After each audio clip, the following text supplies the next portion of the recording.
Hello, আসসালামু আলাইকুম। আজকে আমাদের যে বোঝার যে বিষয় সেটা হলো মূলদ সংখ্যা, যেটাকে ইংরেজিতে রেশনাল নাম্বার বলে। তো মূলদ সংখ্যা কি? আসলে যে সংখ্যাকে পি বাই কিউ আকারে প্রকাশ করা যাবে তাকে মূলদ সংখ্যা বলে। এখন এই পিটা পূর্ণ সংখ্যা হইতে পারে, যেমন পি হইতে পারে 3, আবার কিউ হইতে পারে 1। তাহলে যেটাকে পি বাই কিউ আকারে প্রকাশ করা যায় তাকে মূলদ সংখ্যা বলে। এখন এটা এমনও হইতে পারে -3 হইতে পারে, আবার 1ও হইতে পারে, -1ও হইতে পারে, +1ও হইতে পারে, অর্থাৎ 3/1 অথবা 11/2। তো এইভাবে যাদেরকে প্রকাশ করা যায় তাদেরকে মূলত মূলদ সংখ্যা বলে। এখন অনেকে বলতে পারে 4 এটা মৌলিক সংখ্যা কি, মানে মূলদ সংখ্যা কিনা।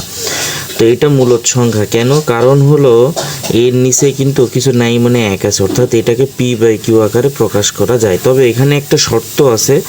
শর্তটা হলো যে কিউ নট ইকুয়াল 0, অর্থাৎ কিউ এর মান কখনো 0 হইতে পারবে না। এখানে যে কিউ এর মানটা, এই মানটা কখনো 0 হইতে পারবে না। যদি 0 হয় তাহলে মূলদ সংখ্যা হবে না। এখন আপনারা বলেন পাই এটা মূলদ সংখ্যা না অমূলদ সংখ্যা? কমেন্টস করে যান। আসলে কমেন্টস করলে আমাদের একটু উৎসাহ বাড়ে, সামনে ভিডিও করার প্রেরণা পায়। আর শেয়ার দিলে তো আলহামদুলিল্লাহ, এটা তো ভালো ভিডিও। শেয়ার দিলে তো সমস্যা হওয়ার কথা না, অন্যরাও শিখতে পারলো, জানতে পারলো। আসসালামু আলাইকুম রহমতুল্লাহ।